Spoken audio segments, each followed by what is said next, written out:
Striker 2, Scene 1. Stalker had to admire Aranth was a beautiful place, although it was not his home. In disguise, he rode the public transport along his way, within the enemy country, alone on this mission from Moldova. Of recent, he rather enjoyed the solo missions. It gave him time away from the commandos and his responsibility as their new leader. Since Striker's death, as per Moldova, he was sworn to secrecy of his role in that step. She wanted Striker to be remembered in inductee history in a favorable way. The public mourned her loss. Perhaps they favored her more than Queen Moldova. However, in Aranth, it was business as usual. The story of Striker was not relevant to the culture. Yet he felt Striker should have been more prominent in this side of the world, as this was where she was from. That was a closely guarded secret he held. Even Moldova was not aware that he knew about Striker's origin. Stalker had a lot of time to think about what he did, many sleepless nights haunted by how he killed his friend. His research into her identity led him to Aranth, and the more he sought, the more the past complicated his leadership of the commandos. But there were still many questions unanswered. He learned he could not trust Moldova, and now he could understand why Striker struggled to be their leader. However, he did not want to lead. He was better off just as a commando. The moderately occupied bus ride reminded him why he was an Aranth. Twofold, his assignment from Moldova, and something personal for him that he had to do. Moldova sent him to recon and gather information of a various list of targets and people of interest.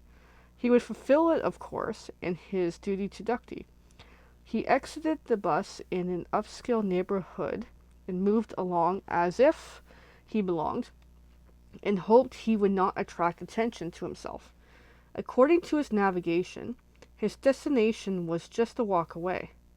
The mansions and estates he cared less about was none of his concern. He made sure he dressed the part, a decent casual outfit akin to some wealth, which worked well enough for the recon he would be doing. The destination awaited him, a beautiful cemetery. He walked past tombstones of past people, many names he would not ever know. However, there was one name he needed to find, and he knew where it was. His research showed him a political and religious divide. The name was from two prominent and yet opposing families. Ultimately, the tombstone was placed in a neutral spot for whatever private reasons. He needed to know the name's origin in history, otherwise he could not sleep at night. At last he found it. The name Serena Roan. He bent down to read the small text engraved, including the newer engraving. The first message included a date with the following: missing, presumed dead. Someday we may find her and bring her home. Stalker calculated the age to be about 5 years old. The second message, a recent date of a few months ago. The dates that haunted him said, "Found at last. May she rest in peace." The date was accurate. The day he shot her. "Who are you?" A voice called to him, a female, and one he recognized. He looked over and watched fear rose to Sarah Roan's face. He stood slowly, did not want to startle her further. She stepped back, her body language scared and signs of wanting to flee. "Why are you here?" "To pay my respects," he said carefully. Seeing her again, he admired her beauty of the young woman she had become. It pained him to realize how much pain her family had been through because of Moldova.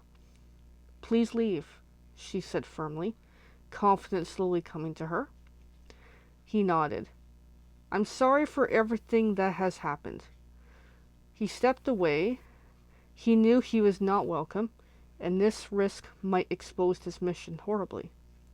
"Wait," she called out. He stopped and turned to glance back at her. Where is my father? In Ducty, with Queen Medalva, he answered, simply. Why? He sighed. This was becoming difficult. He's not himself anymore. Queen Medalva has done something to him. Mind altered his memories and identity. That was as much as he could say. He should not be talking to her at all. And so he walked away, a brisk, quick walk to put distance between them. He hoped she did not follow, but she did. He quickened his pace, panic starting to settle in with what he had done. At the edge of the cemetery, he thought he had succeeded some distance from her, however not. He was shoved forcefully down, and when turned back to look, he could not see his attacker. In the confusion, he went down. His head hit something solid. That hurt. When he started to regain his senses, he moved horribly to a nearby tree, sat and rested against it. She knelt beside him. Worry creased her young face. Her words tried to explain. I was trying to slow you, not hurt you. He mentally ran a quick diagnostic to assess the injury. The immediate results told him concussion. Part of his training reminded him to analyze the situation. She was a clanner, hence her ability to attack, and he could not allow himself to be captured by the ISD. She reached over gently and touched his shoulder, but he froze. Somehow she connected to his mind, thoughts, sought information. Then she released from the mind meld. His head throbbed and felt even more confused. I can help you, but we need to go, and I think we have a lot to talk about, she said. He stood carefully and followed her away. He could let her help, and when he was well enough, he would contain the situation he placed himself in. He was losing his ability to be a leader for the crews, for the commandos, and this stupid move to visit the cemetery, and part of him did not want to see her, or did want to see her. Thanks for listening. Scene 1 of Striker 2.